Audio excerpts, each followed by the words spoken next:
Kembali lagi bersama Ira dan juga Rane di segmen Agronews kali ini. Dan kali ini nih kita mau membahas beberapa berita menarik seputar inovasi perikanan. Dan kalau misalnya dipikir-pikir nih, kalau membahas inovasi perikanan ini selalu menarik gitu ya, Rane? Iya, bener banget. Nah, bener banget, Ra. Karena kita tahu nih kalau Indonesia ini sebagai negara maritim yang punya potensi perikanan dan kelautan yang cukup banyak. Nah, jadi inovasi di bidang perikanan dan kelautan ini pasti akan selalu ada pembaruan dan yang pasti selalu keren-keren ya. Nah, itu dia. Jadi makanya hari ini nih kita mau membahas beberapa inovasi di bidang perikanan yang nggak kalah keren dibandingkan dengan sektor lainnya. Nah, buat Sobat Agro jangan lupa ikutin terus video ini sampai selesai ya.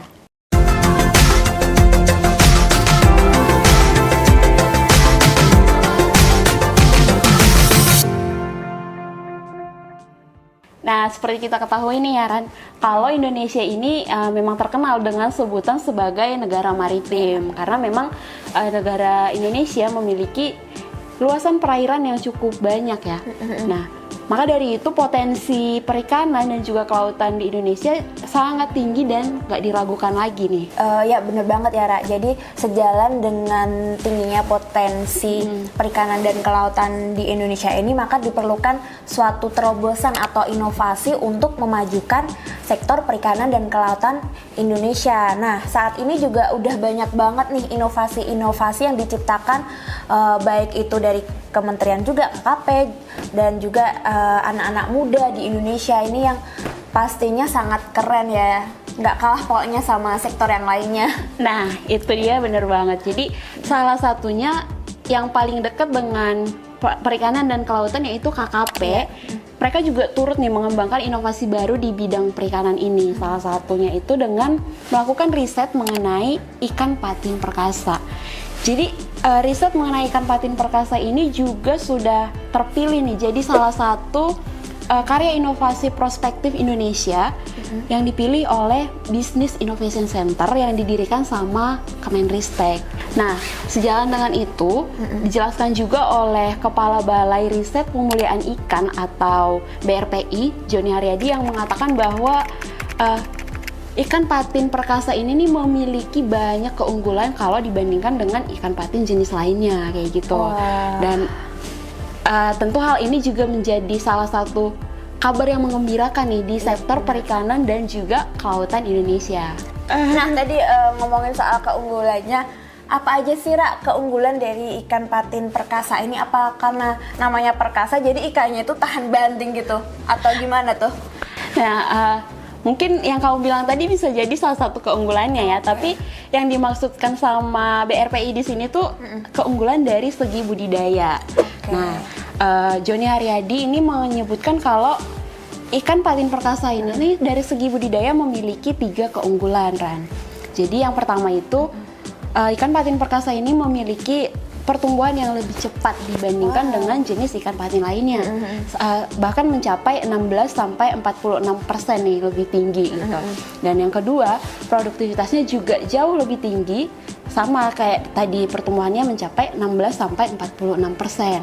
Dan yang ketiga itu rasio konversi pakan atau SCR-nya juga jauh lebih rendah. Wah, berarti kalau gitu dengan budidaya ikan patin perkasa ini pastinya sangat menguntungkan ya, dari segi budidaya dan perawatannya tadi yang udah dijelaskan jauh lebih mudah. Nah, dan pastinya juga akan sangat membantu untuk para petani pembudidaya atau peternak ikan patin perkasa ini. Yes, benar. Tapi selain dari segi budidaya ini, ternyata ikan patin perkasa ini juga masih punya keunggulan lainnya loh. Wah, apa aja tuh keunggulan? Nah, jadi selain di bidang budidaya, dia juga punya keunggulan dari segi harga produksi. Nah, di mana harga pokok produksinya itu yang ditetapkan oleh KKP lebih rendah, dan B/C rasio pembesarannya juga lebih tinggi. Dan yang menarik lagi nih dari riset ini, ternyata KKP sudah melakukan riset ini sejak tahun 2010. Wah, udah lama juga ya, udah hampir 11 tahun ya, Ra, ya?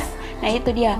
Karena awal mulanya mereka melakukan riset ini karena terpantau kalau misalnya kualitas benih patin yang beredar di Indonesia ini ternyata sangat heterogen, sehingga menyebabkan pada umur yang sama nih terjadi pertumbuhan yang berbeda-beda di berbagai lokasi di Indonesia. Padahal kan harusnya kalau dari segi genetiknya masih yang homogen, walaupun berada di lokasi yang berbeda pada umur yang sama, harusnya pertumbuhannya relatif sama. Ya, ukurannya sama gitu ya. Nah, sejalan dengan itu juga ternyata masyarakat kita nih semakin lama juga semakin pintar dalam melakukan pemijahan ikan patin sendiri. Nah, dan ternyata hal ini juga jadinya membawa pengaruh yang kurang baik nih, karena ternyata dengan pemijahan yang dilakukan sendiri ini akhirnya penyebaran si ikan patin yang tadinya genetiknya udah sangat heterogen, penyebarannya juga semakin tidak terkendali, dan akhirnya nih terjadilah penurunan genetik. Oh, jadi tujuan utama dari riset ini adalah untuk memperbaiki kondisi genetik dari ikan patin ya, Ra ya. Nah, karena memang kabarnya nih udah sejak lama banget kan ikan patin ini masuk di Indonesia, kalau nggak salah tahun berapa? 1972. Oke, 1972 ikan patin ini udah masuk ke Indonesia, dan sejak saat itu belum ada upaya untuk memperbaiki genetik dari ikan patin ya, Ra ya. Nah, iya benar banget. Jadi kalau sampai ini nggak ada upaya yang dilakukan sama pemerintah, baik melalui KKP ini, maka bisa jadi penurunan kualitas genetik ikan patin ini semakin menjadi-jadi, dan bisa aja nanti jenis ikan patin yang harusnya ada di Indonesia semakin susah nih kita temui gitu. Nah, maka dari itu nih sejak tahun 2010 sampai 2017 BRPI konsisten melakukan seleksi ikan patin dengan memilih benih yang berasal dari daerah Sukamandi, dari Jambi, juga dari Palembang. Dan menurut Kepala BRPI mengatakan kalau misalnya hasil seleksi benih ikan patin dari ketiga daerah tadi itu ternyata bagus dan memenuhi persyaratan respons seleksi minimal 30% gitu. Oke, jadi untuk mendapatkan genetik ikan patin yang bagus itu butuh riset sampai bertahun-tahun, dan itu juga diambilnya dari beberapa daerah di Indonesia. Dan memang diperlukan kekonsistenan sih sebenarnya ya. Nah, jadi berdasarkan seleksi yang ketat nih, ikan patin perkasa ini jadinya ditetapkan layak menjadi salah satu karya inovasi yang paling prospektif di Indonesia. Dan melalui hasil riset itu juga pada tahun 2018 keluarlah surat keputusan dari Menteri Kelautan dan Perikanan itu nomor 75 garis miring Kepmen KP garis miring 2018 tentang pelepasan ikan patin perkasa yang menetapkan ikan ini sebagai jenis ikan baru yang layak untuk dibudidayakan dengan tadi keunggulan yang dimilikinya kayak gitu. Nah, jadi riset ikan patin perkasa ini menjadi salah satu riset yang paling prospektif ya di bidang perikanan, dan melalui inovasi ini juga diharapkan ya genetik ikan patin perkasa ini akan semakin membaik ke depannya. Ya, benar banget, dan nantinya juga akan dihasilkan spesies ikan patin dengan keunggulan yang tentunya diharapkan memberikan dampak positif bagi pelaku usaha budidaya perikanan. Nah, Ran, lagi-lagi nih ngomongin soal teknologi dan inovasi di bidang perikanan, ternyata yang punya riset tuh bukan cuma KKP aja loh. Dan ternyata generasi muda juga mampu menghasilkan ide-ide kreatif dan inovasi baru di bidang perikanan. Jadi nih, ada 2 orang mahasiswa dari Departemen Teknik Sipil ITS angkatan 2020. Masih muda banget gak sih? Maba ya, baru kemarin. Bener. Yaitu Danila Faros Maulana dan juga Muhammad Alfian Julpa. Dimana mereka berdua ini berhasil menciptakan ide untuk otomatisasi budidaya air tambak.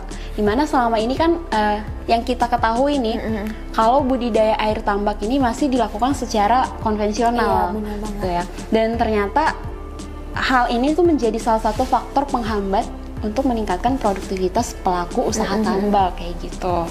Wah, menarik banget ya, Rak. Sekarang ini udah banyak banget nih anak-anak muda, apalagi mahasiswa-mahasiswa di bidang perikanan yang udah mampu nih menciptakan sebuah teknologi yang pastinya itu bakalan sangat membantu banget untuk para pelaku budidaya perikanan ya. Yes, bener banget. Dan kamu tahu nama inovasi ini adalah Poninten. Apa? Poninten? Iya, Poninten. Poninten. Apa tuh Poninten tuh? Jadi Unik banget namanya nih. Iya. Iya ya. Nah, jadi Poninten ini adalah singkatan dari Pond Treatment and Monitoring System yang berfungsi untuk memantau dan mengendalikan parameter air tambak laut. Oke, jadi Poninten ini untuk mengontrol airnya ya. Yes, benar Oke. banget. Tapi tadi ngomongin soal inovasi itu gimana sih, Ra? Mereka kok bisa menciptakan itu tadi alat teknologi ya, Poninten Ya, itu apa sih yang melatar belakangi mereka?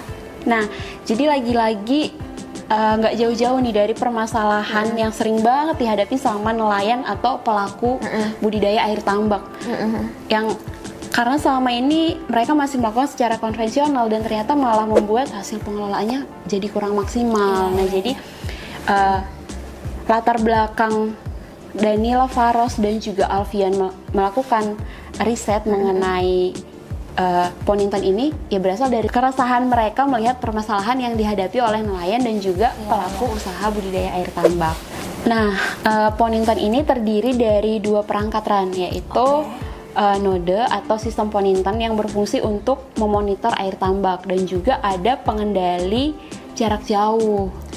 Jadi dari jarak jauh nanti nelayan atau pelaku usaha tambak tadi bisa memonitor tambak mereka kayak gitu. Wah, jadi sangat memudahkan banget ya. Kalau biasanya para nelayan itu untuk mengontrol tambaknya mereka harus datang ke tambak mereka. Jadi sekarang bisa dikontrol dari jarak jauh, bahkan dari rumah pun bisa ngontrol lewat HP nggak, Ra? Nah, bener banget. Jadi cara kerja alat Poninten ini memang didesain sesederhana mungkin supaya buat para nelayan atau pelaku usaha tambak yang mungkin belum dekat dengan teknologi juga bisa menggunakan alat ini gitu ya. Dan alat ini tuh akan mendeteksi tingkat parameter yang sudah ditentukan untuk budidaya air tambak dan nantinya juga alatnya yang akan menstabilkan sendiri nih kalau misalnya ada parameter yang berubah. Oke, jadi alat ini bekerja secara otomatis ya, Ra, ya. Jadi misalkan parameter suhunya naik, jadi nanti alat ini bisa langsung mengontrol. Jadi distabilin sendiri nih. Oke, keren banget tuh, Ra. Nah, yang menarik lagi nih, para petambak juga bakal langsung tahu kalau misalnya ada parameter yang berubah karena alat ini bakal mengirimkan notifikasi perubahan parameter air tambak langsung ke handphone. Dan seperti yang kamu bilang tadi, Poninten ini bisa mengendalikan suhu, juga ketinggian air dan kandungan air garam. Jadi alat ini yang penting juga nih, alat ini punya tingkat akurasi yang cukup tinggi. Berapa tuh akurasinya? Nah, terbukti dari persentase kesalahannya yang rata-rata katanya di bawah 1%. Wow. Jadi benar-benar akurat sih untuk mengendalikan parameter air tambak kayak gitu. Oke. Nah, kemudian lah untuk komoditas yang dikelola atau yang bisa dikelola oleh dengan alat Poninten ini apa aja sih, Ra? Nah, kalau menurut Alfian nih salah satu yang mencetuskan ide ini, saat ini mereka masih fokus untuk pengendalian kondisi tambak yang optimal untuk budidaya udang faname, tapi nggak menutup kemungkinan kedepannya juga mereka akan mengembangkan lagi alat ini untuk bisa menjangkau komoditas lain di sektor perikanan. Oke, berarti nggak menutup kemungkinan alat ini juga bisa dikembangkan untuk budidaya perikanan air tawar ya, Ryan? Iya, benar banget. Dan itu memang masih direncanakan sama Faros dan juga Alfian.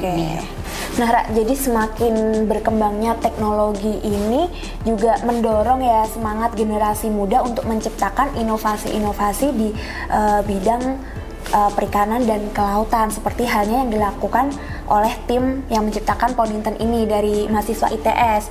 Nah, harapannya juga nantinya semakin banyak nih generasi muda yang mengikuti jejak mahasiswa ini ya. Iya, benar banget, dan memang itu yang diperlukan sekarang nih untuk memajukan sektor perikanan dan kelautan di Indonesia. Benar banget. Oke, nih Ra, kita ada berita menarik apa lagi nih, Ra? Nah, ada satu lagi berita yang lagi rame nih diperbincangkan, yaitu mengenai standarisasi perizinan usaha perikanan yang berbasis resiko, yang saat ini tuh katanya lagi dirancang sama KKP. Oke. Nah, kalau boleh tahu bisa dijelaskan ya? Mungkin banyak yang belum tahu juga. Nah, aku sendiri juga masih kurang paham nih apa nih, Ra? Gimana sih peraturannya itu? Nah, mungkin seperti yang kita ketahui di Indonesia ini, salah satu permasalahan yang sering dihadapi oleh pelaku usaha di bidang perikanan mungkin adalah sulitnya memperoleh perizinan untuk memulai usaha gitu ya. Nah, jadi untuk mengatasi permasalahan ini nih, KKP melalui Direktorat Jenderal Perikanan Tangkap sekarang lagi merancang peraturan untuk standarisasi perizinan usaha perikanan yang berbasis resiko, dan itu dituangkan dalam PP nomor 5 tahun 2021 yang berisi tentang penyelenggaraan perizinan berusaha berbasis resiko, dan PP nomor 27 tahun 2021 yang berisi tentang penyelenggaraan bidang kelautan dan perikanan. Nah, jadi kedua PP ini adalah peraturan turunan dari Undang-Undang Nomor 11 Tahun 2020 tentang Cipta Kerja. Nah, kalau boleh tahu apa sih, Ra, isi dari kedua peraturan itu tadi? Nah, jadi sesuai, mungkin memang masih banyak yang belum tahu ya. Jadi sesuai dengan isi dari PP nomor 5 tahun 2021 tadi, KKP lagi merancang peraturan Menteri Kelautan yang berisi tentang standar kegiatan usaha di bidang perikanan dan juga standar produk perizinan berusaha berbasis resiko di sektor perikanan dan kelautan. Nah, tapi saat ini masih dalam rancangan nih, dan dijelaskan juga oleh pelaksana tugas Direktur Jenderal Perikanan Tangkap M. Zaini yang mengatakan kalau misalnya rancangan ini akan segera diterbitkan untuk mendukung percepatan kemudahan berusaha khususnya di bidang perikanan tangkap. Oke, jadi dengan adanya nanti dikeluarkannya peraturan itu akan mempermudah bagi para pelaku usaha ya, Ra, untuk membuka usaha di bidang perikanan ini. Ya, dan mungkin tujuan utama dan harapannya dengan adanya rancangan peraturan itu ya memang untuk mempermudah gitu kan. Dan dijelaskan juga nih oleh M. Zaini kalau misalnya penerbitan rancangan peraturan ini udah sejalan dengan arahan dari Presiden Jokowi dalam penataan regulasi dan ekonomi. Jadi nanti di dalam PP yang akan diterbitkan ini terdapat sebanyak 18 standar kegiatan usaha subsektor perikanan tangkap. Dan standar ini menggunakan 18 klasifikasi baku lapangan usaha Indonesia atau disingkat dengan KLBI, di mana nanti akan ada sebanyak 15 KLBI penangkapan dan juga ada 3 KLBI angkutan. Wah, menarik banget ya, Ra, ya. Berarti dengan diterbitkannya nanti PP ini harapannya secara khususnya ya ini di bidang perikanan tangkap ini akan membantu para pembudidaya untuk membuka dan memulai usahanya ya. Iya, benar banget. Jadi makanya untuk menyukseskan kegiatan ini juga dibutuhkan nih aspirasi dan masukan dari masyarakat dan juga para pelaku usaha. Nah, dalam kesempatan yang sama juga Direktur Penguatan Penerapan Standar dan Penilaian Kesesuaian dari Badan Standarisasi Nasional mengatakan kalau proses perizinan kegiatan usaha di sektor perikanan yang tadinya berbasis izin sekarang diubah menjadi berbasis resiko dengan tujuan untuk mempermudah melihat dampak dan juga potensi terjadinya bahaya dalam sesuai dengan yang sudah ditetapkan dalam PP nomor 5 tahun 2021 tadi. Dan metode yang mereka gunakan adalah metode Trust but Verify.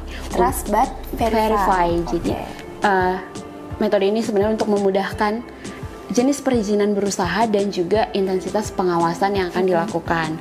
Nah, dalam rancangan peraturan ini nih ada 3 rancangan baru dari Permen KP yang bertujuan untuk menyederhanakan peraturan di bidang perikanan tangkap yang sebelumnya memang sudah ada, tapi ini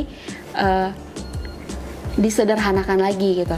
Dan Oke, jadi peraturan sebelumnya tuh udah ada nih mengenai Tadi untuk Perikanan tangkap. mengenai perikanan tangkap. Nah, tapi karena mungkin terlalu rumit kali ya, nah disederhanakan dengan peraturan yang akan diterbitkan ini nanti. dan Oke. peraturan yang sudah ada sebelumnya ini jadi mungkin dirangkum dalam 3 rancangan aja nih. Nah, Apa aja tuh, Ra? Nah, ketiga rancangannya itu adalah penyusunan rencana pengelolaan perikanan dan juga lembaga pengelola perikanan wilayah pengelolaan perikanan negara Republik Indonesia atau biasa disebut juga dengan WPP NRI.